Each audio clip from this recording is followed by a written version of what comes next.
little pause there. Was that your last song? Oh, good. Excellent. It's 6:30.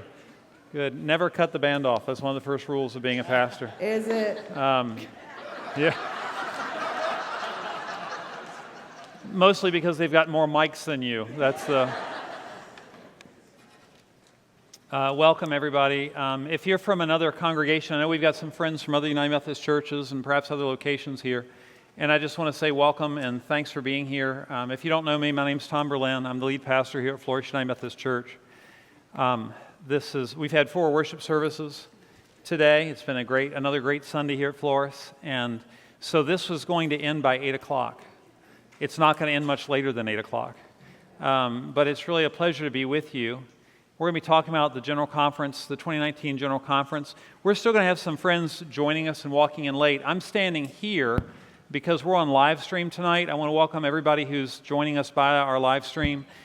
We did that because of uncertain weather, and also it's sometimes just hard. But we've also got friends. Our former associate pastor, Gordon Pruitt, here at Floris. Many of you know Gordon. He said, I'm going to be with you on the live stream, and so on. So it's just a real pleasure to have friends and family in that way, too. I'm going to trust our ushers, Andy Shedlock in the back, and other ushers. Will you all just make sure we got people coming in? I want to make sure everybody gets a seat. Actively usher people so that if we need to open up some spaces, I won't be worrying about them. I have a hospitality anxiety. It's bad. And, we've got some empty seats down here and so on. I wonder if you bow your heads forward to prayer. Lord God, thank you for the night. Thank you for the church. Thank you for your blessings and for energy and for grace. Thank you for the band and for these good people who love the church and love you, all of them. And we pray that the conversation will be useful to us in Jesus' name. Amen. So I want to do a couple things. First, I want to tell you that there are a number of people that are in the room tonight that attended General Conference, because you may want to talk to somebody after 8 o'clock, and it won't be me. And so if you attended General Conference as an observer or as a delegate, would you just stand up? Would you stand up and just stay standing? Raise your hand so people see you. So these people are people that were there. Yeah. Thank you. This is Allison Malloy. She's going to speak in a couple minutes. One of the things that I've done since General Conference is when I came home, I got off the plane on Thursday, and I had sort of consulted with some other folks, and I said, make a list. Let's collectively think about who in the church is directly impacted by all this. And that would include LGBTQ persons, their family members, their close friends, allies, whatever term you want to use. And once you expand the circle that wide, it's pretty much everybody. But I think I wanted the folks in that first circle, and I have not been able to call all those individuals, and I don't have the names of all those individuals. Because, a lot of people, they just want to come to church. They don't want to be anything. They just want to be in church. They want to be accepted and welcomed. So to those of you I haven't called yet, I apologize. And if you'll send me your contact information, I would love to make sure I call you if you're coming here to Floris. But those that I did call, one married couple, 2 women that have 2 children who attend our church. Kids are in Sunday school. As we were talking about that, she said, one person was holding the phone between them, and she said, hey, I'm not going to be there Sunday, and I'm not going to be there Sunday evening. And I said, tell me about that. And she said, I've been to all those other briefings. She said, it just wears me out. And I said, tell me why. Help me understand that. She said, when everybody else talks, they're talking about questions and issues, but when I'm there, they're talking about me. And that's a totally different experience when somebody's talking about you. So I share that with you because there are LGBTQ persons and their families here now. And when you talk, you're talking about somebody who's here or a family who's here. So that should temper how we talk and even how we ask our questions. And sometimes questions are asked in a way that we're not asking questions, we're making statements that are in the form of questions. Have you ever done that? Because I've done that. Come on, who hasn't done that? So I just want to say, as we have this conversation, I think church, and especially when we're in a sanctuary, that should always be what feels like a safe space. Does that mean you can't ask questions? Not at all. What was really nice is that couple said to me, we're not sure what we're going to do, and so on. And then after the sermon this morning, I got this really beautiful text. And they said, that was just, thank you. That's what we needed to hear. It meant a lot to us. And what it helped remind me of is people aren't asking us to build a new building or jump over anything or do anything. They just want to know they're accepted and loved, like everybody else. That's the primary space. That's where we start. And that's how we begin to have this conversation. So the first thing we're going to do is walk through some slides. And then I'm going to have some folks, I'm going to have Allison come and talk about her experience as a General Conference delegate as a layperson. Allison's a member of Floris. And then some other things will happen. It'll be exciting. General Conference 2019 is an off year. When you go to General Conference, this year, you get a document this size. On a regular General Conference, this would be twice as big. Actually, it'd be like 2 of these. And it's all the legislation that's coming, but because this was a called General Conference, the first round of legislation fit here, and most of it was the work of a commission on the way forward, which I was one of the 32 people that served on that commission. This special conference came as a recommendation from the 2016 General Conference to form this commission, and it was a charge to help the church move forward in 3 major areas. The language in our Book of Discipline, which is the governing book of every United Methodist Church everywhere, and it says that while we believe all persons are of sacred worth, the practice of homosexuality is incompatible with Christian teaching. And that's called the incompatibility language or the incompatibility clause. And one question was, can we strike that clause? Keep the part about sacred worth, but strike the incompatibility clause. The second question before us was, could we allow some of our churches and clergy to perform same-sex marriages? The third is, could we ordain qualified persons who are self-avowed practicing homosexuals? Those were essentially the 3 questions before us. There were 3 plans that came from the Commission on the Way Forward. I'm not going to go through all those plans. I'm going to keep it really simple tonight because I'm done. There will be a night where I will take the book and burn it. It'll be beautiful. One was called the One Church Plan. It was created by members of the commission who were on a writing team together. I was one of the authors, but I was just one of them. I wasn't the author, but I was the signator. Because as I've told many of you before, it came time that one person had to sign it, and the other 4 or 5 gathered around me and said, "We think it's you," and not us, which was so nice. So, thank you. What it basically said was we could have flexibility. We wouldn't require anybody to do anything, and if you did nothing, the current Book of Discipline is what you would be doing. So if you were traditional, you could still be traditional if you're a traditional pastor or church. And in countries where marriage is not legal, it's not even a question, because our Book of Discipline says we don't do things that are illegal. So that's covered there. And so some may, no one must. Some may, no one must. That's the way to think about the first one. The traditional plan is no one will. We currently have a traditional Book of Discipline, but what the traditional plan attempted to do was to enhance enforcements, ask annual conferences to take a loyalty pledge to the entire Book of Discipline, but the first loyalty pledge they created was just to the provisions on homosexuality, so we kind of knew what they were getting at. But that was unconstitutional, and so they came back and rewrote it for the whole Book of Discipline. And its authors then wanted our bishops to promise that they would not allow anybody on the Board of Ordained Ministry who would vote to ordain a qualified gay person, and that if bishops would not be allowed to consecrate individuals into the episcopacy who were gay individuals. You may be asking, Tom, why aren't you talking about the LGBTQ community? Because our Book of Discipline is written in a time where L and G are the only 2 letters that it's really focused on. So that's why you'll hear me use that language.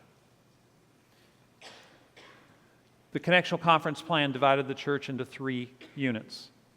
You might think of a traditional section, a one church section, and a fully progressive, fully inclusive section.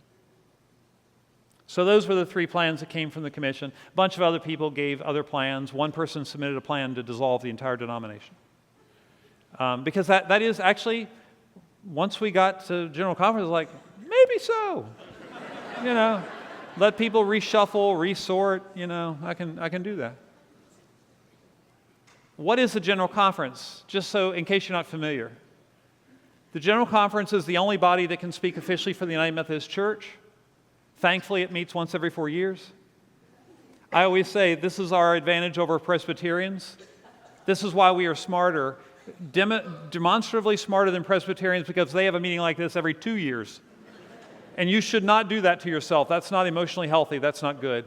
Someone call the Presbyterians. But the point is, ours is once every 4 years, and it's a global body of delegates from each annual conference, and the number of your delegates is based on the membership of your annual conference. So the bigger the annual conference, the bigger your delegation. Virginia and North Georgia have the 2 largest delegations in the United States. And 22 delegates, Shirley, 20, is that right? There are equal number of laity and clergy. That's a really important part of United Methodist polity. Polity is a word, it means church governance. We're always equal, laity and clergy. This is where the United Methodist Church is. The green is really deceiving. The green is the region that is commonly known as Eurasia. You might think of it as the former Soviet bloc, Russia, Eastern Europe. But see how much green there is? That's 5 time zones, I think. We have very few churches there. So I think they have like 8 delegates. But where we're really strong, nearly 30-40% come from the continent of Africa. And then Europe, Eastern and Western. And then the Philippines, notice above Australia to the right. Right, to the right of, India. And then the United States. Over 50%. By the way, this is one of our student minister groups is coming in. Thank you all for being here. Welcome. So the colored areas of that screen, the non-yellow areas, that's where your denomination is. So when we meet, we have delegates coming from all those cultures and all those places, which means it's a really complicated discussion. If you're only meeting to talk about LGBTQ inclusion and issues related to that, it's a pretty complicated dialogue. Because if you look at the map in Africa, the practice of homosexuality is illegal, I believe, in all but 1 country in Africa, which would be South Africa, and in 6 African countries, if you are caught in the practice of homosexuality, that is the death penalty. So to say that we have different cultural understandings is a mild understatement. So that's why this is a hard conversation. 864 delegates, this is the delegate breakdown. I'm going to just let you read that.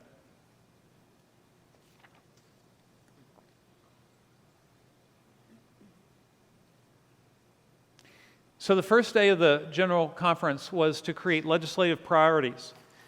All the legislation that was submitted in this first book, and there were a lot of petitions in here because we thought it was just going to be the report of the commission, but then later the Judicial Council said, no, anybody that wants to write legislation that pertains to these issues, it's all in.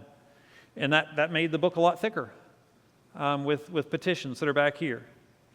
And what you do as a delegate is you read all these petitions, you understand what they say, and you show up prepared. And then on the first day, the delegates create a legislative committee of the whole. That's how this conference, that's unusual practice.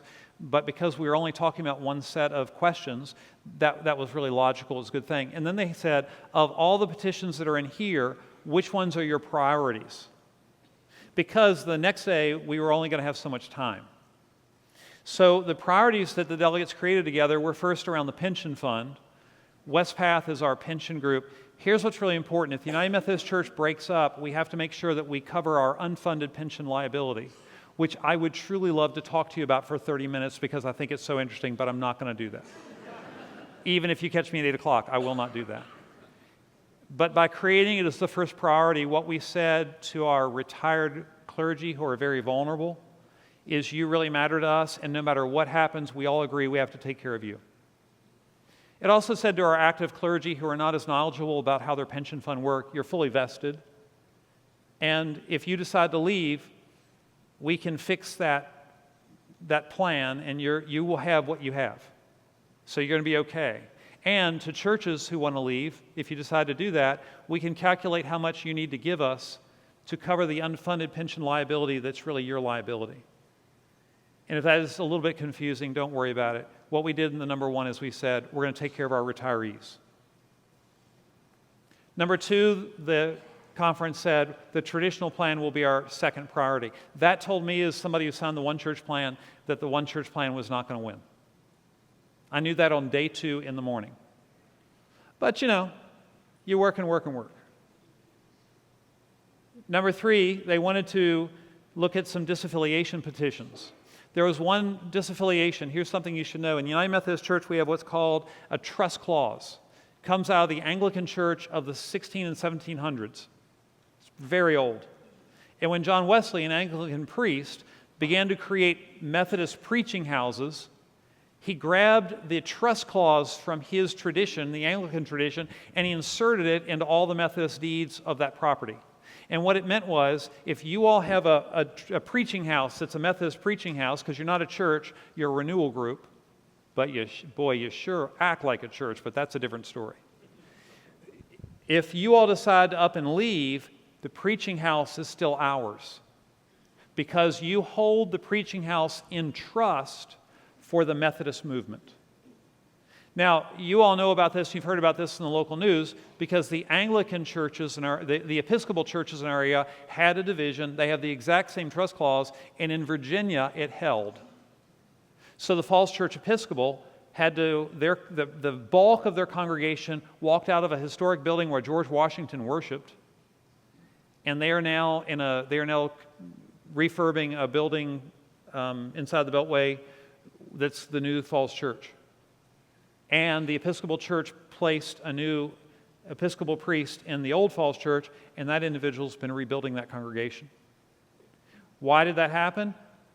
Because of the trust clause. How did that happen? A very lengthy and expensive lawsuit. So we've learned from the Episcopalians, and so what people did is they said, let's have a exit provision so we don't have to go to court. And more conservative people in the Methodist Church created what I call a low bar exit, which meant you can just go and take your property. But then a group of people got together and created what you could call a high bar exit and said, you know what, it's not fair just to leave, and you need to pay a years of apportionments to help the annual conference make a transition, and you need to pay back apportionments you haven't paid. If you've had a grant given to you over the past 5 years like this church has, you should pay back that grant for the past 5 years. Why? It's not fair to start a new church congregation with the money the conference paid and then say, bye, see ya. It's not really ethical to do that, in my opinion. So the first disaffiliation petition that came was the high bar, to the disappointment of the conservatives. And the low bar was number 4, and then the One Church plan was actually number 5, which told me and others that it was going to be an uphill slog if you wanted that plan. If you didn't want that plan, that's called good news. So, and it was 56 votes that die was cast. So what happened? All the West Path legislation passed and we secured retirement investments. No matter what happens in the future, the legislation's in place on what has to happen. That is great because a group of us worked with West Path, with our insurance experts and our pension experts, and they crafted this legislation, and it's legal and it's binding and it's written by attorneys. That's, attorneys are wonderful people when they work for you. Amen. Isn't that great? If you're an attorney, if you're an attorney and you use your powers for good, thank you. Number 2, the One Church plan, we worked on it through what's called a minority report. So what happens is, in Robert's Rules of Order, is that if it doesn't go the way you want, you can file what's called a minority report. And so when they brought the traditional plan forward, they said, before we vote on the plan, we're going to hear the minority report, which was the One Church plan. So it sounds sneaky, but it's not. It's anticipated. And a group of people had talked about it and said they're going to do it. You only need 10 signatures. We ended up with many, many more. But interestingly, the young woman who put that together and did the documentation on it she walked up to me at my seat, and she said, "Hey, do you want to sign on this?" I said, "Yeah, I'd love to sign on that." And she came up and she said, "I left you a box, and it was the number 1 box." And she said, "We want you to speak." Which means, and you don't speak from a microphone on the platform, you walk up to the you don't speak from a microphone on the floor, you speak from one on the platform. And so what that means is you really got to put yourself out there. And you got to speak your piece. And you get 2 speeches, one at the beginning, one at the end. And I did my level best to have a more inclusive church and to give people options and not to force anybody to do anything that they thought was wrong. But just to couldn't we just create some space? And by a vote of 45 to 55% roughly, we lost the day. But we all did our best. What was really great is that people in the center coalesce with groups from the progressive end of the spectrum for the first time at a general conference. And we all kind of locked hands and we said, we're going to help do this. Let's do this together. And this type of legislation's never gotten more than about a 30% vote. I was told by one person who's been organizing since the 80s. And it went to 45 in one jump. But it failed. The disaffiliation, the traditional plan was voted and passed, but not all of its provisions. And the reason the provisions weren't all passed is because many of us decided we're going to make this as least arduous as it can be. And the way you do that is you just work the legislative process. And then what was passed, we don't yet know what is constitutional. But in essence,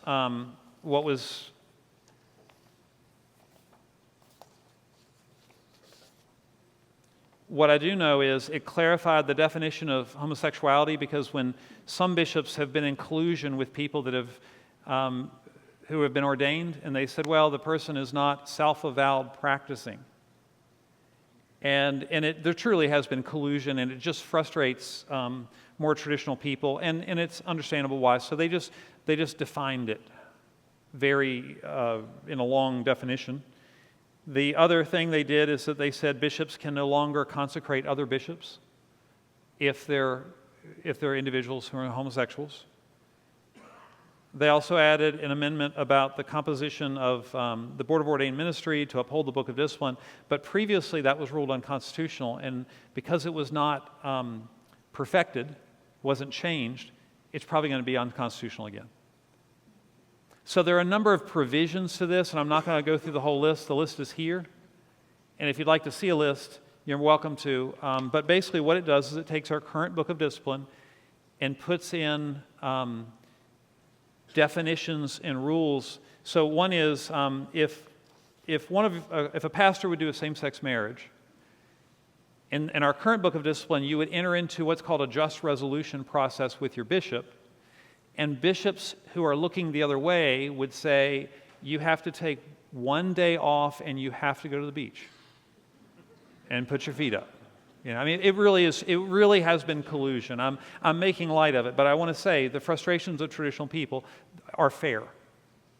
So what the legislation does is it says, if you do a wedding one time, no matter who your bishop is, a year off, no pay. If you do it a second time, you lose your credentials. So it's just very defined. Bishops, if you consecrate a gay bishop, you're out. You lose your credentials immediately. Now, to many of us who are listening, you're hearing me talk about legislation, but some of us right now are experiencing me talking about you or your child or your friend or your... So understand that different people in the room are experiencing this a different way. And for many of us, that's the problem. That's the tension. They tried to...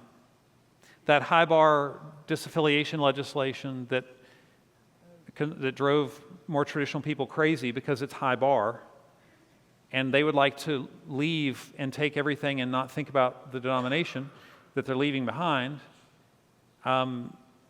They perfected that, but frankly, I think I helped write that legislation for just this moment. And I had Allison Malloy was handed the perfecting document to fix it, and she never got to a microphone, and the woman who did is a traditional person, and I'll be really intrigued whether or not she repaired that legislation. I just don't know. What I do know is that if she did it, I hope she had an attorney. So you may be wondering, you may have heard that in the General Conference, if you only had the U.S. delegates in the room, about 2/3 of them, that's 66 to 70% of them, would have voted for the one church, did vote for the one church plan. That's how it got so close, is that those delegates from the United States overwhelmingly supported it. And so you may be thinking, well, then how did it get voted down? And the way that happened is the more traditional in the room coalesced votes with primarily the African church and the Eastern European and Russian votes. And that is a formative voting bloc. And those groups do agree on these issues and these questions. They really do. So it's not inauthentic. It's a little frustrating because these groups, as per a United Methodist News Service article, they flew in about 200 African delegates early, 3 days early, gave everybody iPads, taught them how to vote, said, here's what you do, and then hold the iPad while you're voting so we can send you. And then one of these organizations put up a video the other day that a friend of mine saw that showed the control room in the hotel suite where the votes were being sent out. And then that group immediately took it down because somebody figured out maybe we won't look at if we do this.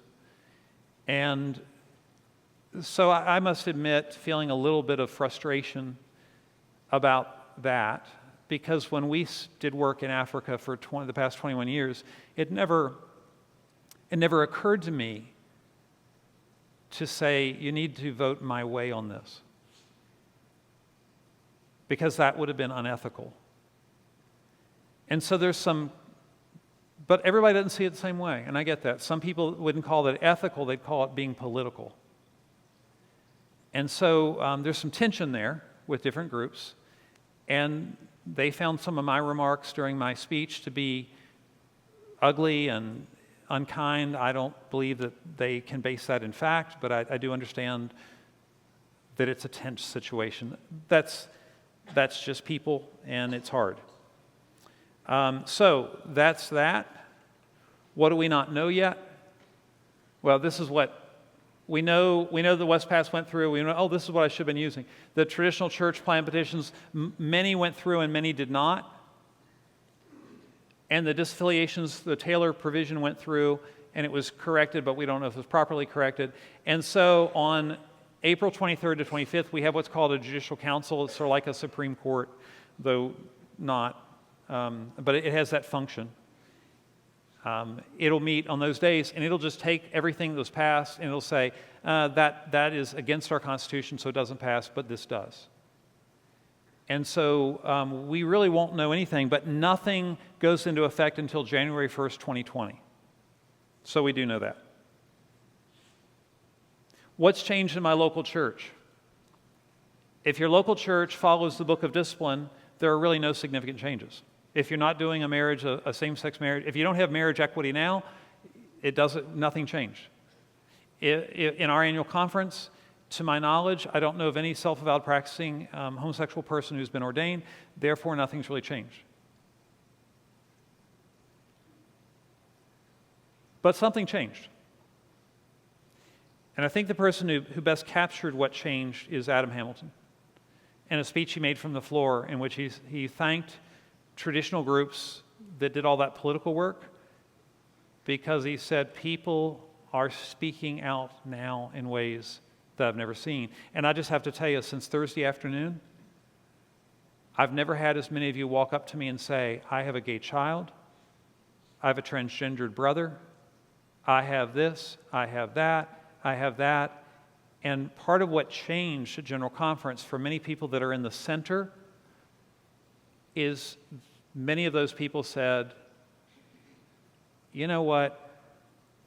If we're going to share Christ in our local community and with a younger generation, it's not to say that everybody in our community feels the same way about this issue or every younger person feels, but if the Gallup people came into our community and did a survey, they would find that most people in Northern Virginia are in agreement that marriage equity is the right thing. That's our mission field. So many of us feel that we've got some brand damage that isn't our fault. But more importantly, many of us feel that our friends and family members got hurt. And if you're a more traditional person and you're thinking, nobody really got hurt, I just want you to have just lean toward an empathetic response to what people around you may be feeling. Because that's what we do in the church. That's what the love of Christ enables us to do. So the challenge there is to figure out how do we minister to each other and what do we do next. Here at Floris, we talked about that this morning because, frankly, I have too many key leaders who are emailing me saying and texting me saying, I'm out. This violated my principles. Undoubtedly, tomorrow I'll start getting emails suggesting that I've been too progressive in my sermon this morning. There's usually about a one-day lag time, and I think that's because people want to think carefully about what they're writing. That's to say that in the church that I serve, we have a broad left-right presence. I think that's the beauty of Methodism. I also think people that would describe themselves as conservative are actually not as conservative around these questions as they are about many others. I'm conservative in some ways. I'm a fiscal conservative. I'm worried about the national budget. I worry about this budget a lot. And I believe in margin, and I believe in savings, and I believe in paying your bills. So we all have different spaces where we're more progressive and more conservative, right? So we'll be working with that here in a pastoral way. But I'll tell you, I've never had a general conference where more people signaled to me that the general conference did something that they couldn't accept. So I want to sort of pause there, and I want to ask Allison to come forward. Do we have a mic? Oh, she's got a mic. Oh, see, people of Floris. The team I work with, they're just so good that I don't have to think about details because they know I don't. Am I standing on the right spot, Tom? Is this Yeah, as long as you can see a light circle, you're in the right spot, and you've got to hold the microphone. And I'm going to hold the microphone there right you here. Go. And Lovely. So I wasn't sure really what to speak about when Tom said, hey, can you share a few things from the lay perspective? For those of us who don't know what a lay person is, it means you are not clergy. So I am not clergy, and sometimes that's just church jargon that gets confusing. But what I really wanted to share with you are the things you didn't get to see via the live stream. I mean, what you got to see from home were pieces of feedback that came out via social media and what the camera saw. So I chose to talk a little bit about that because what I actually saw was some of what Tom mentioned, and it's a church rising from a tangled mess. Because that's what we probably, well, I would observe that might be what we look like right now, is a bit of a tangled mess. And so thinking about how this conference works, what you actually do when you're there can be compared to 2 or more centipedes on a bit of a race, okay? So centipedes have a lot of legs, if you've ever seen one, and sometimes in this circumstance, the legs might look like individuals or delegates working together. And I'm sure you can imagine that when we work together well, that the centipede can move quite quickly, and other times when we don't work together well, the centipede kind of has to walk in a cattywampus way and not necessarily the most direct path. And so I just offer that observation because as you're navigating a system like Robert's Rules of Order and church governance, it can be a little bit difficult to manage. And so that's really where, that's an observation that I think is important to know, that it's part of how we have to operate. But as Tom already mentioned, this was really the first time that I saw the progressive and center of your church rise up and speak together, work together, strategize together, and try to change our denomination. And while rules did not necessarily change in the way that I may have wished they did, the remnants are left behind. The 45% is left behind. The 45% is still standing. And so I would just offer that to you and ask that you take that as a piece of encouragement, and that the 45 has not sat down. So that, to me, is hopeful. One of the other things I would offer is that in this space of the General Conference, you're sitting at a table with 864 of your closest friends, or probably not at all, and you're in this huge room, and there's very little way for you to demonstrate support to what is happening around you. But one of the ways you can, in a less offensive way, is to simply rise when someone is saying something you might support. And just in place, this is not like a do the wave kind of thing, arms in the air. You just go from a seated position to standing. And there were several times that I rose in support of a conversation that we were having. And one thing that was new to me was that our Episcopal leaders, while the camera was not on them, were standing too in different pieces. And I've not observed that before. It may have happened before, but it is something that I have not personally observed. And so that, to me, is also a glimmer of this church that's rising, and was balm to a weary spirit when I'm standing up going, oh my, how do we continue? And here are my Episcopal leaders standing with me. And I want to tell you about one of my friends in the Virginia delegation, who all along I've assumed sat in a pretty conservative seat, and I still think he does, and that's great. But before we left for St. Louis, he shared a good word about the progress Virginia has made since he lived through the end of the formal segregation within the United Methodist Church in this country. And there was a point that Tom mentioned when we were called to consider the One Church plan as the minority report. And we were called forward to pray. In that time, I was hopping out of my seat to walk toward the front, and I noticed he was squirming in his chair just a bit, and I didn't know what that was about, but you know, sometimes it's hard to do hard things when you're on your own. And so I just stuck out my little hand, didn't know if he'd grab it or not, and he took my hand. And he's very tall, and I had to nearly run to keep up, getting to the front of that football field made into an auditorium that we used. And I have to say that that was just about one of my favorite parts, because that's the church. That's someone who took a risk, because he was on the camera. I mean, we were all on the camera at different points. But he took my hand and went forward. His colleagues saw that. And on the way back, he said, thanks. You know, I don't know if I would have gone if you hadn't invited me to go with you. And so I really believe that that's one of our holy responsibilities, is that if we're going, we need to make sure we put our hand out. Because who might walk with us? And where might we go if we each just stuck our hand out and walked forward one tiny step, right?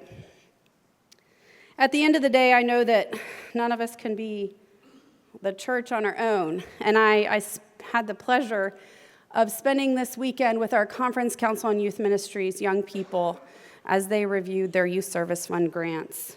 And I also had the responsibility of reporting the results of our general conference, which I think I can accurately say they were dismayed at what they learned. We did. And while they were dismayed, they were also hopeful. And they said, well, let's brainstorm now where we have opportunities to make a difference.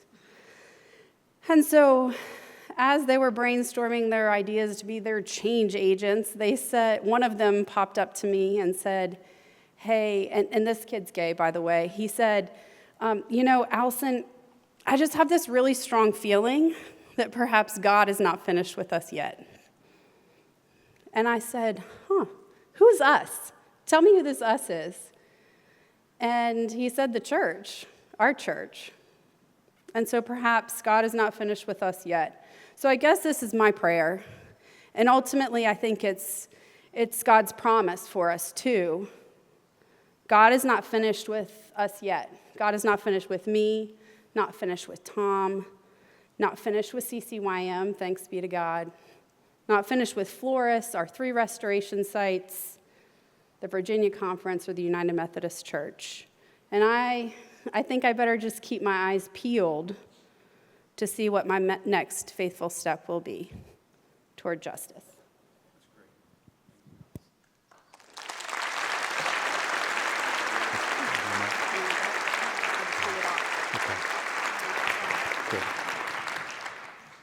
So I want to do something next. I'm going to ask Diane to come for a minute and just share just for a couple minutes about her story. Yesterday I wanted to create some venues. I was calling people as I knew to call, and I just had some hours between 1 and 3 yesterday because I thought, maybe some people want a smaller space. It's kind of a big space, right? And about how many people came? Bob, 5, 6 people came. It was really nice. And that was really great because we really had a substantive conversation and people had a little bit more personal word to say.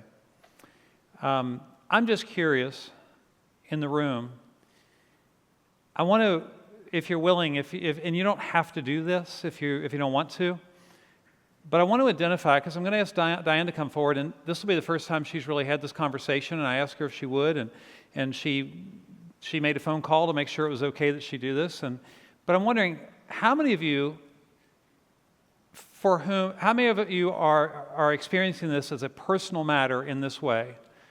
You are either a lesbian, gay, bisexual, transgendered, or queer person, or that's a member of your family, or that's a really good friend of yours. So let's use those 3 rings. If you're willing, and certainly nobody's going to make you, but if you're willing just to raise your hand, would you just show, okay, just look around the room. Turn your head 360. Please notice our teenagers over here too. They're here too. I want to make sure you see everybody. Notice the number of us have our hands in the air. Now, put your hands down. None of us just voted for anything. Okay? But what is important is for us to see visually for how many of this is a up-close deal. Because you know what the thing I realized as a pastor, that's the dumb thing I've never asked. That's not a dumb thing to ask. I've never been smart enough to ask that smart thing. And as a result, a lot of us feel alone. And so, Diane, would you just come and share a little bit of your story?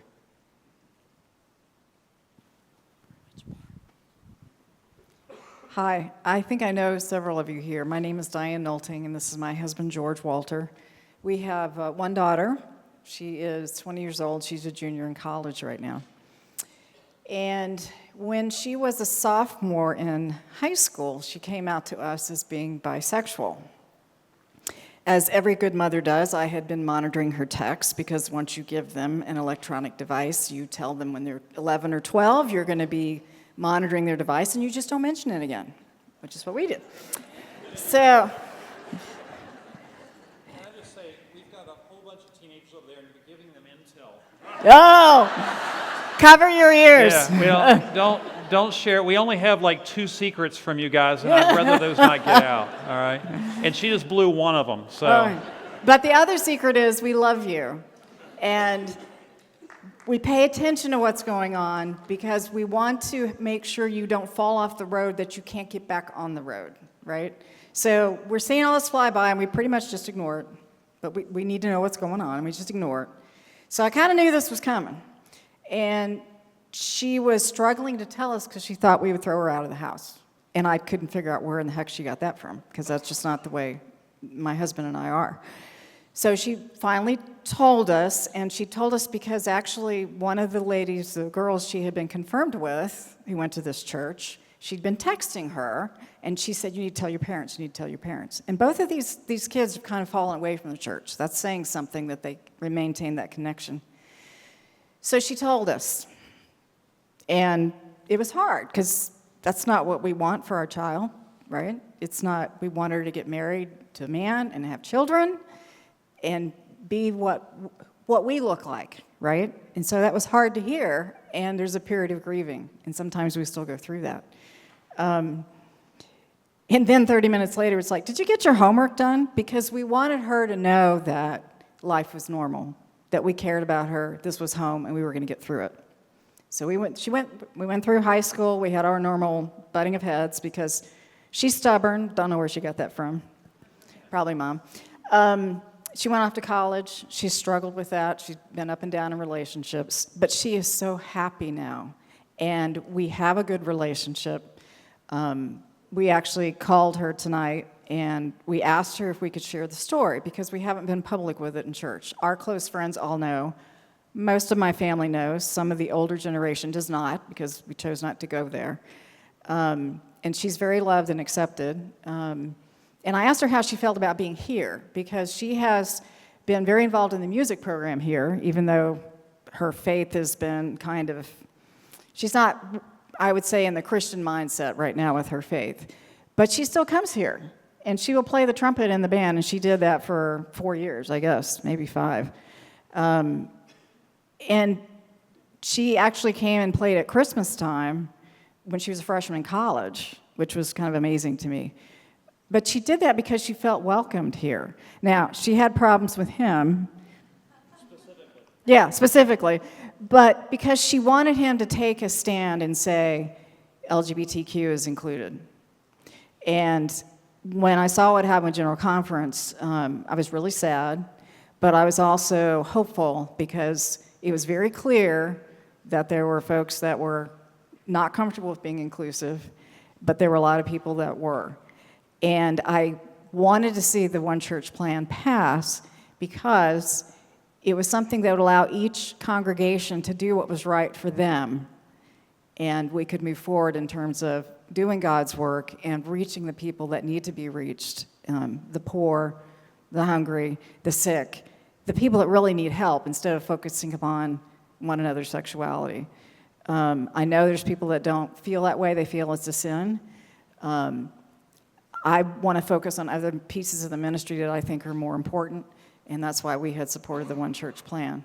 But I wanted to tell you that story because I wanted you to know that, you know, for the youth over here to my right, she grew up in this church.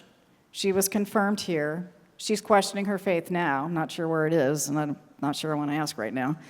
But, and she is a lesbian, and we got through that, and she still feels comfortable coming to this church. And I told Tom that yesterday. I don't know that he even had any idea that all this had happened in our lives. He asked if we would share it, and I said, I'd be happy to, but I got to check with my daughter. So there you go. Yeah, thank you.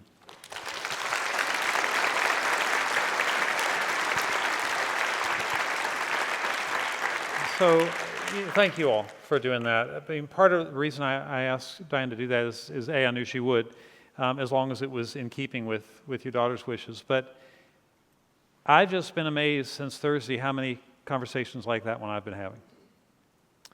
And I think part of what happened at this General Conference is a lot of Methodists just said, hey, we're going to really talk about this now in a new way, in a fresh way. And I think it's healthy to get to a level of honesty with each other that's not about taking sides, but is about sharing of experiences in life. I think that's actually the best of what church is. And I think the more you do of that, the more the way forward becomes obvious. And I don't mean toward one conclusion. I just think that's how people discern their way. So let me stop there. What questions do you all bring? Yes, Lauren. I noticed on the last slide it said, what about the local church event? It said something like... Hey, Lauren, let's just let her bring a mic to you. But if we'll use the mic to the ability that it's easy to do. When it's not, I'll repeat the question because we have people on live stream and I want them to hear. But let me just say, when you're asking a question, it's tempting to move into Tom's sermon, for instance. So just let's keep questions as questions. Amen? Lauren, I trust completely. Go ahead. I'll do that. The last slide said, what about the local church? And then it said beneath it, for communities that are being intentional about reaching out to this LGBTQ plus community, it means that we have a new level of hope. And I guess I just was looking for like a moment of clarity and to eliminate any ambiguity and say, like, is that what we as a congregation are going to be? I think we have 6 months to figure that out. I think 6 months is a good time frame because it is long enough to think carefully and short enough to say we're actually going to have this conversation, figure that out. I think I would like to see a group of people look at, as I said this morning, race, LGBTQ plus inclusion, and broadly people with disabilities. And what would it mean for us to be a welcoming church in those 3 areas? I think those 3 areas are important because, frankly, we've got a lot of pain in the state of Virginia right now. So I think we can start in those 3 areas. I've asked the church council by way of a sermon, basically, and a quick email. Where's Tanya Sanchez? We still on board, Tanya? Are we still working together? Tanya, would you stand up if you're on the Floris Church Council? Would you stand up? Anybody who's on the Floris Church Council, would you stand up? So you can see these members of your church council that are here tonight. There are 6 of us who are here, 6 of them who are here tonight. And what I would like is for them to help create the structure for my proposal, for them to gather teams of people to make recommendations. And the question, Lauren, is what would that look like? You all can be seated. And I don't want to start conjecturing about what that would look like, but the way to start is by asking families in our church and people that are actually LGBTQ persons in our church to say, what would it look like for us to be more welcoming? I think that there are a lot of things that we can do that everybody in this room would agree on, whether you're more traditional or more progressive. I think there are a lot of things, because my experience with people at Floris is they tend to have a common agreement about the love of Christ. And so I think I would like to see what that looks like and see where that heads. But what I would rather not do is project where it's heading or draw lines in the sand now that would make people disengage before we actually do the work. This work will be adaptive work. That's a term that Heifetz uses out of Harvard. And when you do organizational change work that's adaptive, you have to do really deep learning. Most of us are not culturally competent in the area of disabilities, LGBTQ inclusion, or even race. So we're going to have to do some real learning, but we can't, if we feel like all we're doing is sit around and learning but nothing's ever going to happen, that's not going to work. So I want to see a group of people that really gets on these 3 areas, does some learning together, probably not a huge group of people in each area, probably a team of people that's willing to really commit for 6 months to bring our church council recommendations, keep them apprised, and then bring that back to the larger congregation to say, here's where we're headed. That's what I would like.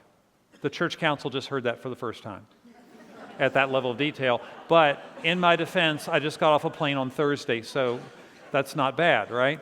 And our church council we've discussed this for months and months because I've been working on the commission the way forward. Yeah, they're nodding heads saying that they're agreeing. Yeah. Other questions? Yes. Let's do here and then here. Oh, okay. I watched a lot of the live stream of the 4 days, almost all of it. I had a question about a comment that was made by the secretary on 2 of the days, and as Allison mentioned, our vision was just whatever the camera focused on. But the comment had to do with using of the translation devices. Were you aware that people who perhaps didn't understand the language that was being spoken at any given time were choosing not to listen and open their hearts?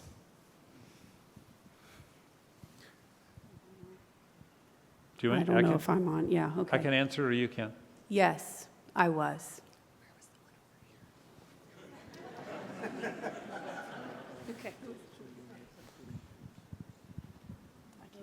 Her answer was so much faster than mine. I like that. I'm like, oh, that's how you do that. Okay. Go ahead. Hi, my name is Steve Webb. I'm not a member here, but my wife was, and I'm a member at United Christian Paris, so I am a Methodist. But my question is really pertains to the African and Asian churches. I mean, I can, from what I know went on in the Presbyterian Church and the Episcopal Church, I can sort of imagine how this debate will play out with the United States. But is there something we can do to support people in, let's say, Africa? I mean, if we'd raised our hands in Africa like we did a few minutes ago, we might go to jail or face death penalty. So it seems like it's going to be more difficult to even have a conversation anywhere else. And is there any thought of how that could be supported from here? I don't think so. I think the people who are having that thought tend to be more traditional.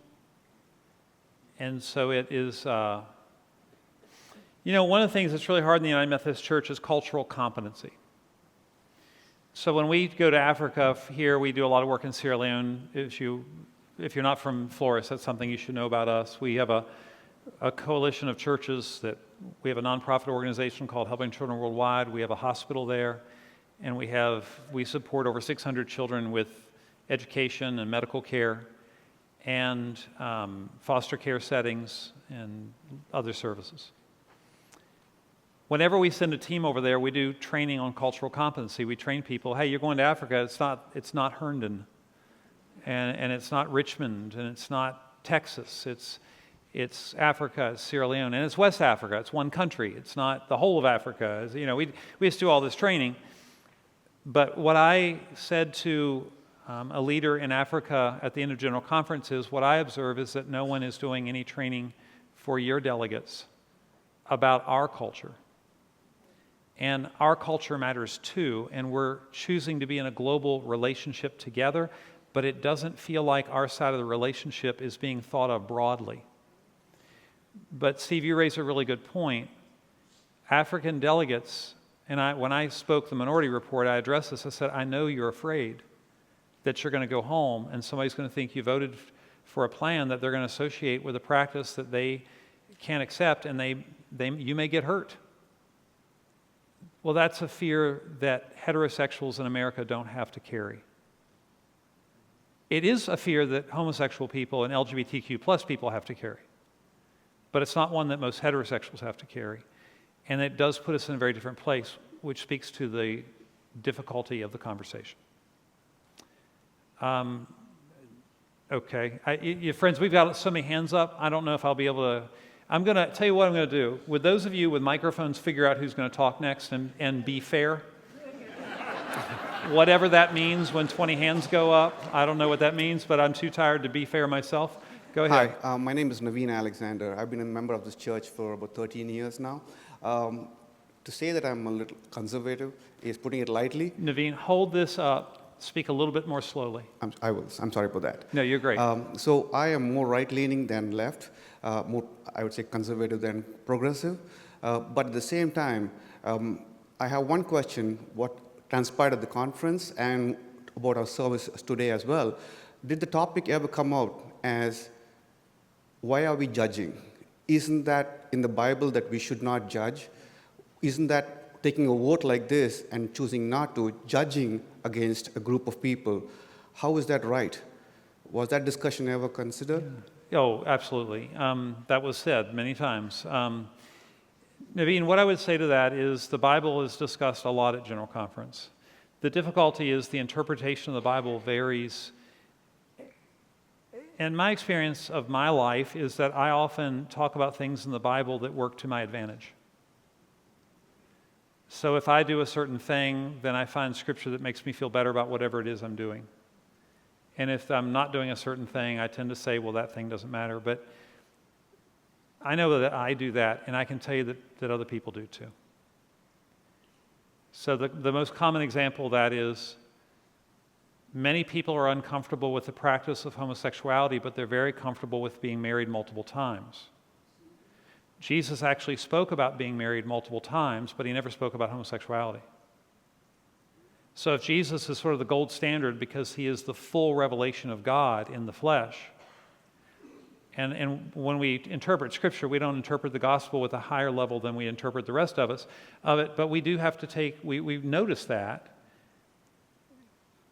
So I think that more traditional people, there are 6 solid scriptures. Most traditional people would agree with that. There are 6 solid scriptures that speak about the practice of homosexuality. And those people hold those scriptures up very highly. My point to the General Conference was, if we're going to hold up those scriptures, then we've got to hold up. And really the pursuit here in that line of thinking is about personal holiness.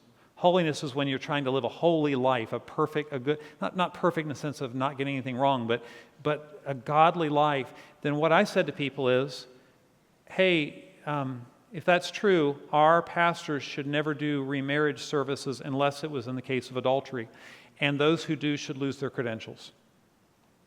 If we're going to play it this way, if anybody's been remarried but they're credentialed like a pastor, they should surrender their credentials. And I actually turned around and said, and if any bishops have been married 2 or 3 times, you should surrender your credentials. And at the very end, which is something that, by the way, I knew there were some bishops back there that may have fallen in that category. I wasn't trying to put anybody on the spot, but one of those bishops is really traditional. And it's, my job when I was ordained was to comfort the afflicted and afflict the comfortable. That I didn't make that up. They told me. And so we carry that commissioning everywhere we go. And so that included the microphone at the General Conference.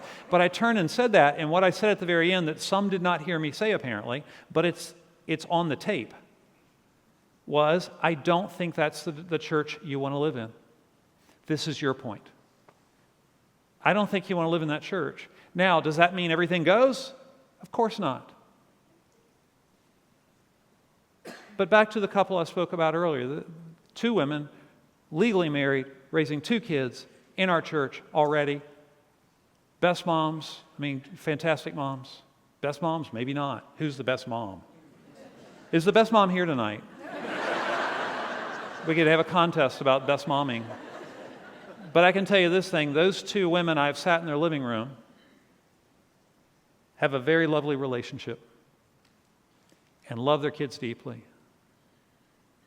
And I don't have the ability to judge them because I got a whole bunch of stuff in the secret places of my heart that is in line before their stuff.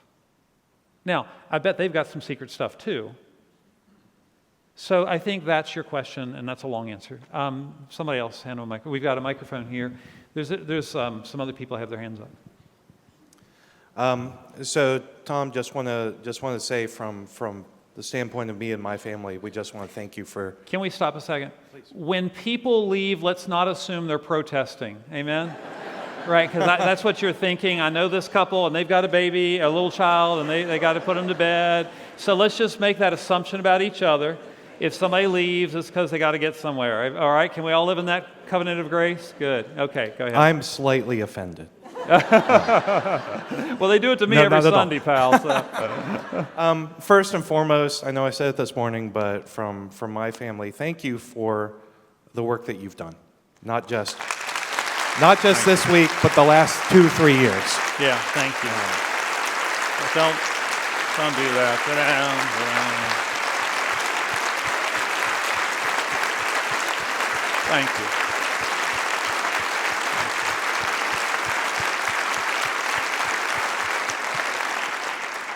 So- Thank you. It's very nice. So, question about disaffiliation, keying off of something you mentioned earlier. You said that the high bar plan for disaffiliation was rather contentious. It was contentious in the circles of those who were generally proponents of the traditionalist plan. I guess my question is why? Yeah. And it's probably not a fair question to ask. But. Well, it's a question we're all asking, though. What's really odd is that traditional groups like Confessing Movement, Good News, the Wesley Covenant Association, IRD, less so, but those other traditional, those groups that coalesce together, they wanted, as the leader of the Good News magazine said to a friend of mine, we want it all. We want all of our legislation to pass, and we want an exit plan. We want everything.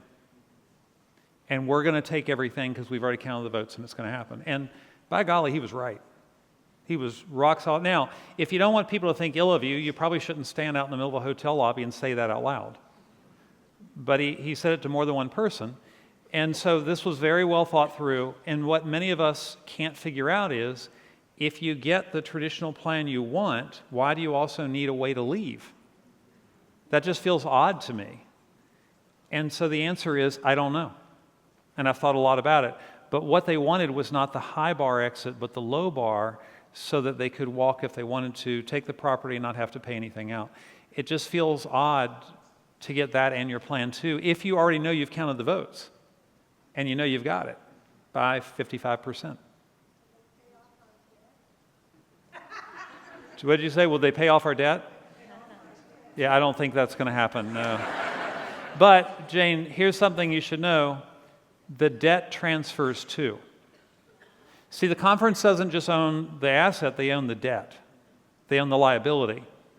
And that's a very awkward liability for an annual conference to own here at Floris, because we are millions of dollars in debt for trying to reach our community by building this facility. And so other churches have debt too. We're not alone in that. And so that's a difficult thing. Yes? Somebody, yeah. Hey, Tom. There. Kind of ties to that question. What professional risk are you and the rest of the clergy taking in taking this action now that they've made this stance? If any of us are asked to do a same-sex marriage and decide as a matter of conscience that we're going to do it, we should do that before January the 1st. Because it's a just resolution process, and it would probably be a lighter penalty based on what others have received in Virginia. After January the 1st, we would be suspended without pay for a year. If we would do it a second time, we would lose our credentials and our ability to function as United Methodist pastors. The legislation is crystal clear on that, and that'll probably be constitutional. So that's the professional risk.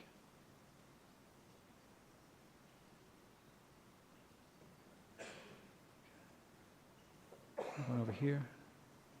We must be answering other people's questions because the volume of hands is diminishing. A question about kind of the way that the Book of Discipline that currently exists. I'll stand up.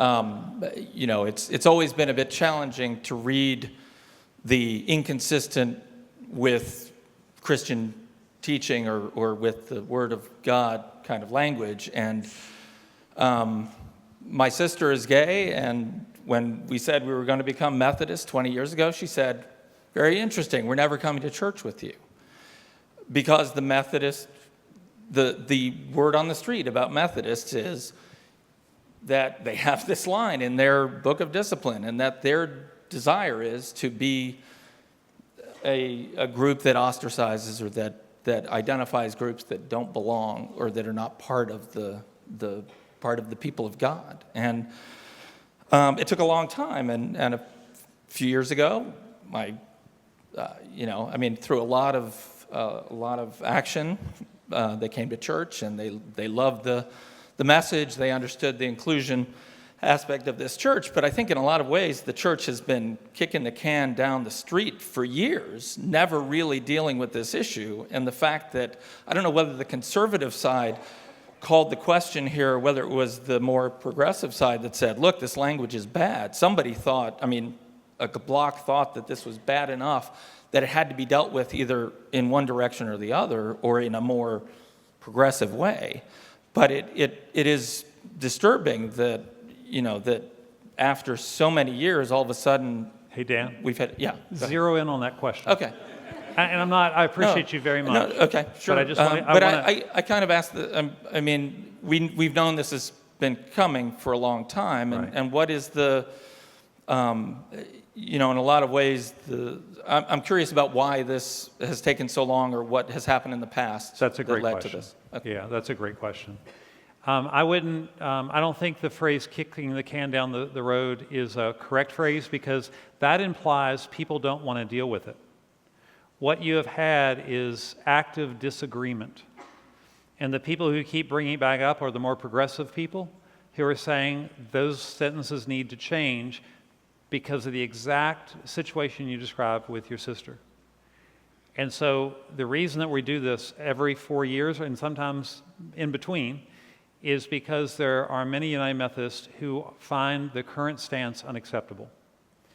The more traditional groups, and this is back to the exit plan question, the dissolution question, have said, you know what, maybe it's time for us just to start a new thing and leave you guys alone to do whatever you want to do. I think more and more we're getting to that breaking point, and what I don't understand about more traditional people is they have legally incorporated now in every state in the U.S. They've said we're going to leave, and then they said we're going to win everything, and I'm starting to wonder if they're like the dog that caught the car. Right now that we've got it all, we don't know what to do with it because we won we won, and yet they said they were not surprised. So I cannot interpret that. I can tell you this: a lot of good people have been working really hard on this, trying to get to a place that would just be a more open space. The difficulty is once we created the One Church plan and we sort of shopped it to these more traditional groups, they just said no, no, no, no. We will not be associated with anybody, any pastor, any church that'll have that wedding or have that ordination. And it's very hard to do collaborative work when the only answer you receive is no. I don't hold ill will, but I have to describe my experience, a 2-year experience. And I have good relationships with the people in the commission who are more traditional, and I can have dinner and lunch and be okay. But what I can't do is make a plan that's going to help people I know that you really express very well. I can't help those folks get to where they want to be and help the traditional people get to where they want to be. And most of the traditional people I know here in Floris and Northern Virginia don't start the sentence with no. So it was an odd experience. And that's why it's an unresolved experience. I will say this: many of us who are more in the center or progressive are starting to just say, you know what, maybe it's time to think about what's next for the UMC. And I think in the next 6 months you're going to see an active work around that. I'm not saying that we're going to disaffiliate. I'm not saying we've got any radical plans. We don't have any plans that I'm aware of. But we're feeling like we need to start making some plans. I'm curious if any teenagers have a question. Oh, good. There's one. Good. How does the church plan to evangelize a younger generation that's about inclusiveness? Yeah. This is say your question again. This is the most relevant evangelism question that's been brought up. How does the church plan to evangelize a younger generation that's about inclusiveness to all people? So let me ask a question back to the whole group. The average age here is a little bit younger than the average age over here. How many of you as a group find it a little odd that we're asking a question about whether we should be more inclusive or not? How many of you find that it feels odd? So the majority, do you see the hands? That's a pretty good expression of younger people I talk to. And I think that I have a good friend who's more traditional than I am, and he always comes at this from a biblical point of view. So he opens the Bible, he says, it's against the rule, it's against the rule. And I finally said to him one day, but evangelism is a high goal in his life. And he wants to bring Christ to other people. He wants to tell people about the good news and salvation. And so he and I were talking, and I said to him, hey, this is an evangelism issue if you live in Northern Virginia. I said, there are very traditional churches in Northern Virginia that do really well here. But they have a limited market share, but the average unchurched, non-Jesus person walking around doesn't go to those churches. They're my neighbors, and they have a lot of relationships with LGBTQ persons, and they have work relationships, and in their workplace, they can't discriminate. And when they find out that we are not inclusive in these ways, it shuts down the conversation about church almost immediately, as it did with Dan's sister. You have made a point in the form of a question, and I believe that your point is the most relevant point anybody could make, because it's really about whether we're going to share Jesus with other people. Now, it's interesting, my traditional friend has this high evangelism value, and he looked at me and goes, wait a minute, this thing's for you an evangelism deal? And I said, yeah, it is. And it really is. And he goes, man, I got to think about that. Now, as it turned out, 6 months later, he couldn't handle the change of the definition of marriage that the One Church plan brought. I would argue that the definition of marriage in America has already been changed on the civil side of our society, and the church just has to deal with that. And my problem is I've got functional couples who attend this church, same-sex couples who attend this church, and all some of them want to do is be married in a sanctuary. It doesn't feel like a big ask to me, but I also know there are people who disagree with me about that. Megan's got another person. Okay, so you keep talking about January 1st. And you also keep talking about 6 months. So 6 months from now, is there a way that any of these rulings can change? Great question. So one way they can change is in April, if the Judicial Council says they're not in keeping with the Constitution of the United Methodist Church. If they're not constitutional, they don't count. So that's the first stopping point. The next stopping point is in May of 2020 when another general conference will be held. It's held every 4 years unless there's a called general conference, which is what 2019 was. So in May of 2020, there's going to be another general conference, and the action of one general conference cannot bind a future general conference. So everything that just passed can be changed. So in a lot of annual conferences, people in the center and on the progressive side are organizing very rapidly, figuring out how do we get the delegates to vote those delegates to General Conference to change the voting matrix. And that's political work, and I'm not telling you anything that I'm a part of, I'm just telling you what I'm observing, because I just got off a plane on Thursday. But since Thursday, people have begun doing that work. It's been kind of amazing how fast people are starting to do it. I don't think that'll necessarily change anything, but it may. And so those are the stopping points. Tom, we've got 2 questions from online that I think you can combine. Oh, yes, yes. Can you Online talk people, a little bit more about the meeting that might be coming in May at the Church of the Resurrection, and kind of alongside that, what it might require to form a new denomination? Wow. What a shame the time ran out. The meeting in May is not to form a new denomination. I want to be really clear. Did everyone just hear me say that? The meeting in May was proposed by a group of people having dinner together after they didn't get their butt kicked, but they had their hat handed to them. Those are 2 different things. And in that conversation, what we were all saying is, I think my local church may fall apart now. Some of us already had gotten texts at that point saying, I'm out. And that's hard when you're people you love, and it's hard to argue with them when it's an issue of conscience. And so what we all said is, that's not acceptable. So we need to do something, but frankly, none of us had the energy at that point to think about what to do. So what we said is, let's set a date.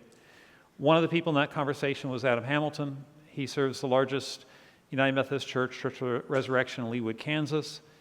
And because of that, he tends to be a person that people look to and call. It's just kind of how that works. But what's great about him is he doesn't need it to be a meeting of the top 30 churches.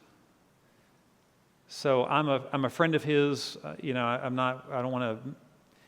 I've got people that are a lot closer friends, and so does he. But we spent about an hour together, the two of us in the lobby of a Marriott 2 nights earlier, saying what's this going to be like, but also talking about our kids and our spouses and our life. And one of the things that I said in that conversation is, if we're going to have hope, we have to let people know that we're going to be doing something. Because if I only have my answer, which is 2020, May of 2020, that feels a little long on something that feels so tender. And the truth is, if we're going to do anything substantive in 2020, moderates, progressive, and traditional people are actually going to have to sit down and figure out what it is before we walk in the room. And so very traditional people have put out on their videos, along with talking about how they don't like my speeches, they've also said in the same video, we are open to talking reasonable people about the future. Well, those conversations need to be very considered. And so I think that first conversation will probably be about 30 people, probably diverse people, because the people in the room at the dinner were smart enough to understand that the group that does this can't look like the people in the room, and we already know that. And we value diversity already. That's one of the good things. It's also true that when you just have your hat handed to you, you kind of get together with people you just need to say things out loud to, and you don't want it to be complicated. So that's why that was not a very diverse space. And so I think that'll happen. I don't know what that'll lead to, but what it will probably lead to is a larger gathering where anybody can come who wants to come. But it's hard to do concise work.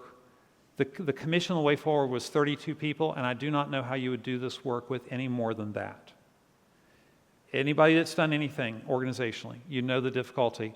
But what you do have to do with the larger work is to coalesce people around a reasonable future together.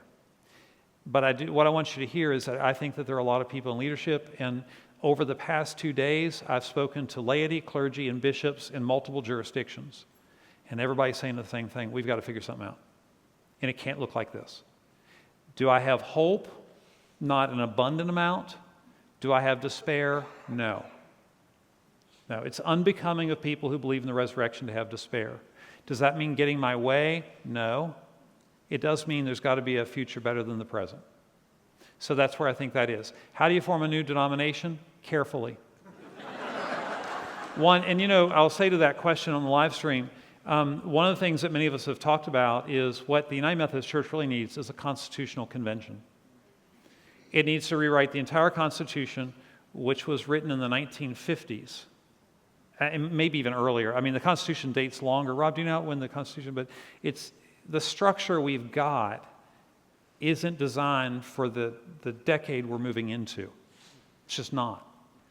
And if we were a corporation, if we were any number of other organizations, we would have redone our governance by now to catch up.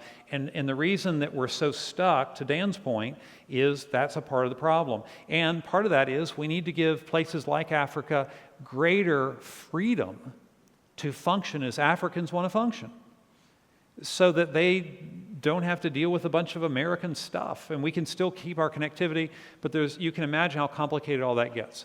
So that's all I need to say about that.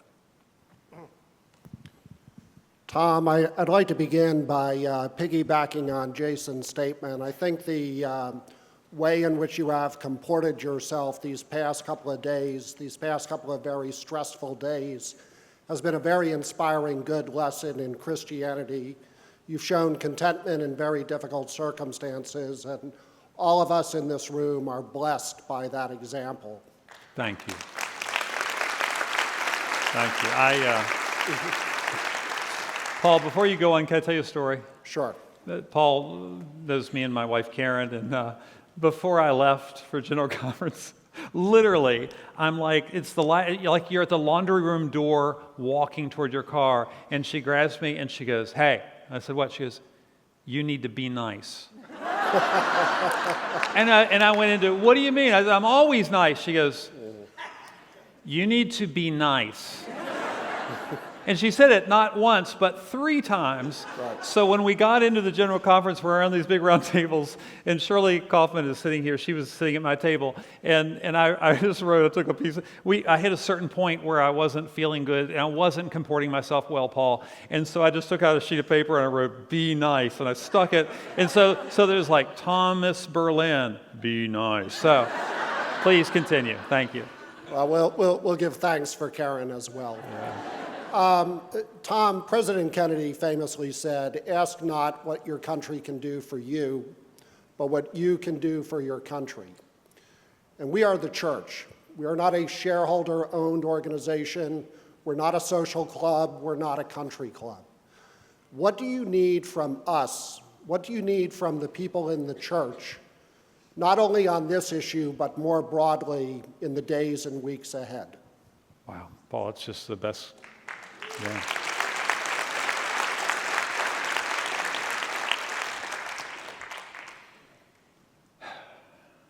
One of the great ways that we find our ethic of love is Paul's 1 Corinthians 13. Love is patient. Love is kind. Love does not jealous, does not boast. And we read it at weddings, and we think it's about marriage, but it wasn't written for weddings. It was written as rules for the church. Love does not insist on its own way. And I really feel like we tried to create a plan so that people would not be insisting on their own way. And what passed was a plan that insisted on its own way. Now, I understand the people that pass that plan have strong biblical values and a certain biblical interpretation, but here's my problem. If a bunch of you all decide to leave based on that decision of people that don't even go to our church here at Floris or go to the other churches that are represented here, if you all say, "I'm sick of it, I'm gone," if you leave, we can't really do anything. And what I would like to do instead here at Floris on a local level is I'd like to create a community of love. But I'd like it to be a very intentional community of love because, as I said this morning, saying that you're welcoming is not the same as being welcoming. I think all of us agree that we would welcome all persons into the life of our church. I think that we're going to have to do some really good study. I mean, some questions that some of you have asked in your email is, wow, are we talking about this is a practice of sin, or is a how you were made and oriented in a reflection of God's image, God's diverse, beautiful countenance, and all its expressions? Well, that's actually a time to learn. I'm asking you, would you be a community of fearless learning? That we could really sit down and have some substantive conversations. Because I'll tell you one thing about General Conference, it doesn't do any learning. People don't show up with curiosity, they show up with convictions. That's one of the reasons, Dan, it never gets anything done except a repetitive voting pattern. But it shall not be so among you in the church, says Paul. So could we be that place? Could we be a place that people could hear about later and say, wow, rather than just being reactive, they actually learned from each other, they became a welcoming community, and again, as much as I'm concerned about LGBTQ inclusion, and I don't think I need to make a case that I'm concerned about that. I think my time in has demonstrated that. I also want to say, as a member of our church, or as someone who attends our church who is a lesbian said to me yesterday, hey, this isn't the only issue in the world. And she said, I'd like to get on to some other issues because there's a lot of pain in our society. And what I would ask you, Paul, is first, can we be that group of people that does that work and do it As Paul says, love is patient and love is kind. And it doesn't boast, and it's not arrogant, and it's not rude. The second thing is, could you give me and other leaders in the church time? I know you just heard an outcome many of you find personally wounding and hurting, and others just makes you angry to think about it. And I'm with you. I did it up close like this, and I've done it up close for 2 straight years. And I know it's really hard. I also want to tell you something. It has been a sanctifying process for me because I understand things about my internal compass that I never knew before. Somebody said, was it hard to give that speech on the platform? I said, I've been writing that speech for 2 years. But I've just been writing it in tiny little parcels until the time came when God allowed it to grow and come out. But as for me and my house, me and my wife, we have people in our life that we love, that we're not going to unlove and call sinful. And I know some of you say, well, I'm not saying that I don't love them. I am telling you that when LGBTQ people hear that they are sinful, they don't feel loved. You can argue with that all you want. I'm talking not about what you think, but I'm asking you for the empathetic response into what they're experiencing. And so we can do the theology in a classroom. We can have the conversation. We can be curious learners. But I just want you to know, my wife and I finally decided we have crossed the Rubicon. And I just can't go back. And I've had a self-differentiating experience on the conference floor, and I don't have a big agenda. And you know what? You all know me. You know in the conversations you have, I frustrate part of you because I'm not progressive enough, and the other part of you because I'm not conservative enough. And you're frustrated because I'm not everything, because guess what? God's not made in your image, and neither is your pastor. We just are who we are, but I think we can live in loving community, and I think we could do something special. And can I tell you something about Floris Methodist Church? As I said this morning, we're not the number one size. We're probably 100 or under. Though, as churches continue to shrink and we continue to grow a little bit, we might be 97, you know. But I can tell you something, I don't care anymore. But I will tell you this, we have an unusual opportunity. We sort of punch above our weight. For whatever reason, God has allowed us to have conversations with bishops and leaders that that could be redemptive conversations. And I just don't do anything in my life alone. I don't work alone. People that observe my work habits will tell you, Lord have mercy, if the people around me ever stop working, I'm dead in the water. But that strength really helps when you get into meetings because you know to reach out to other people. So I've made a whole series of friends through this thing over the past 6 months. Rob Dustin is an attorney in our church, and Rob, on his own dime, went to General Conference for 4 days and behind the scenes worked on legislation, repair, worked on stuff in a hotel room, met with other attorneys, the good ones. There may be a role for you, Dave Roll, soon. There may be, and my point is, could you guys just show a little bit of the commitment that this person showed?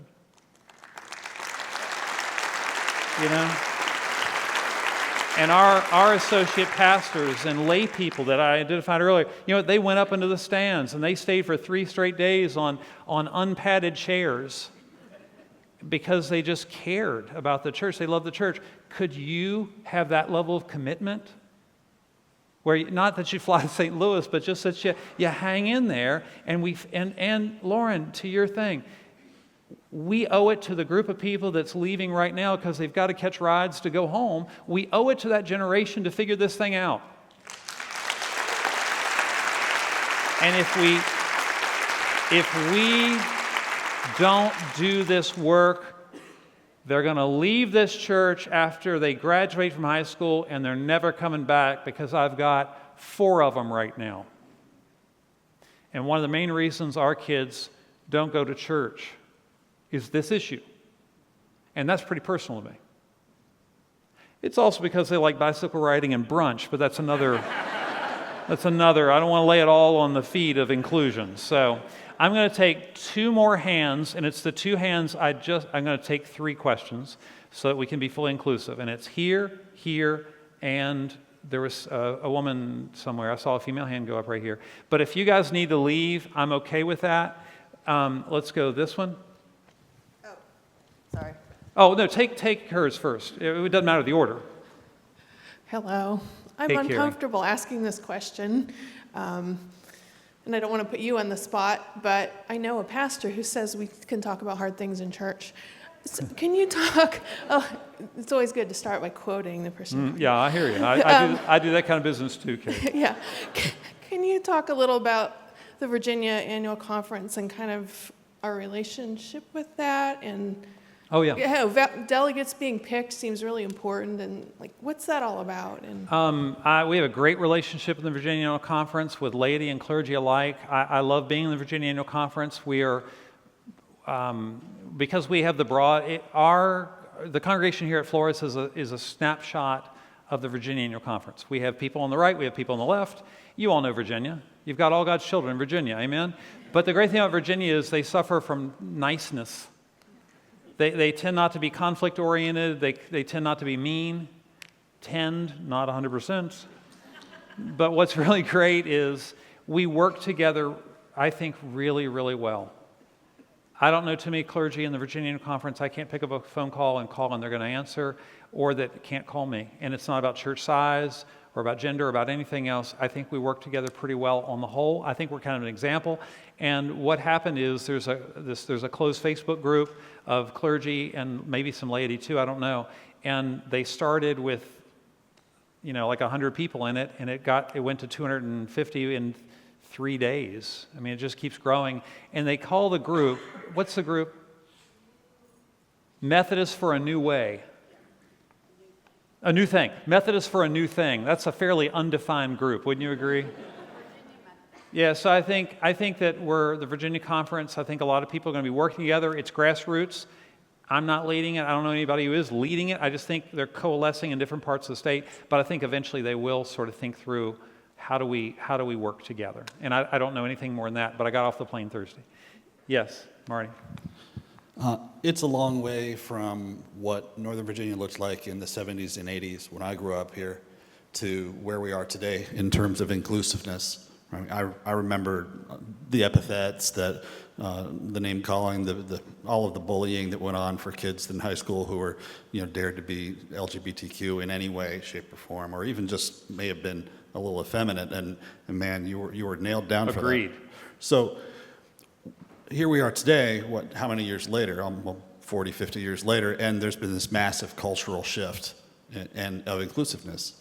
So looking across whatever ponds there are between here and Africa and Asia and all of that, is there any reason to believe that there's a demographic of people there that it would be pretty slow to say, let's just wait another 40, 50 years for them to come along, but is there any reason to think that there's a shift that might take place there towards inclusiveness and away from this vilification of the LGBTQ Great issues? question. Yeah, really good question. An interesting question. I think yes. I don't think that's going to happen soon. The reason I say yes is one of the things that people, I think, are missing right now is there are millions of Methodists in Africa. Guess what they all just did? They all just talked about homosexuality. Guess what they didn't do the 2 years prior? So the first stage in change is a conversation.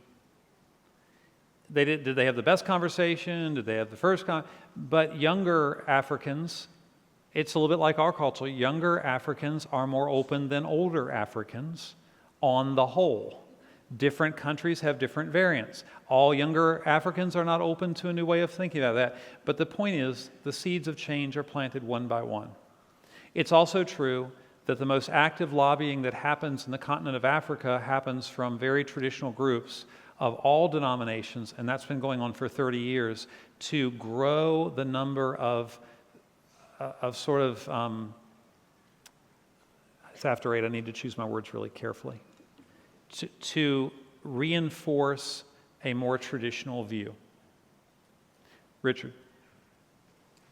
Thank you, Tom, for such a clear and concise explanation of what happened at General Conference.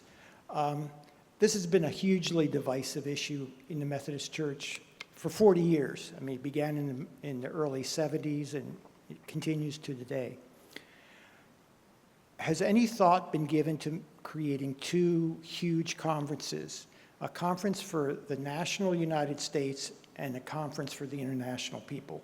Following on this question here, as a person who's lived in Africa, it's going to be 30 or 40 years before there's easily before there's any conversion of sentiment there regarding this issue. Richard's lived in Egypt and written a book about. He's a sociologist or an anthropologist who's he knows what he says. The difficulty with that idea is that it is not in the political interest of more conservative United Methodists in America to split the African vote away from them. And so the question is, should we do that, what you're describing, in a more ideological space? And interestingly, the Connectional Conference Plan, which is really hard to pass because it has all these constitutional amendments, there were a lot of people who got up at the end of General Conference and said, hey, I think we ought to do that one because it would make that full split. The difficulty is the most traditional United Methodists in America said it's not enough distance. And this is the difficulty that I'm describing when every conversation is started with no. That doesn't work in a marriage, it doesn't work with kids, and it doesn't work in a church. So it's really frustrating. So listen, you all have been great. It's after 8. I made a promise to you I was going to stop after 8. And I'm going to do that for me. That's a little act of self-care. And listen, those of you who attend Floris, I'm happy to talk to you about these issues when we can schedule them and do them. And I'd be happy to have a meeting like this again if there are enough of us. So you can send Pam Borland an email. Hey, Pam, would you stand up? Pam's my assistant. And Pam is just great, but she handles a lot of scheduling things for me. So if y'all would like to do this again, I'm happy to do that. But it'll be a little while. It'll be like a week before I can get to some of that, just because of tomorrow. There's a briefing that's live stream at 10 a.m., the Virginia Annual Conference, vaumc.org. Our bishop is going to talk for 30 minutes. And then I and Martha Stokes, who led the delegation, will answer questions about General Conference. So that's tomorrow morning in Richmond that I'll be there. That's exciting. And so that's it. Thank you.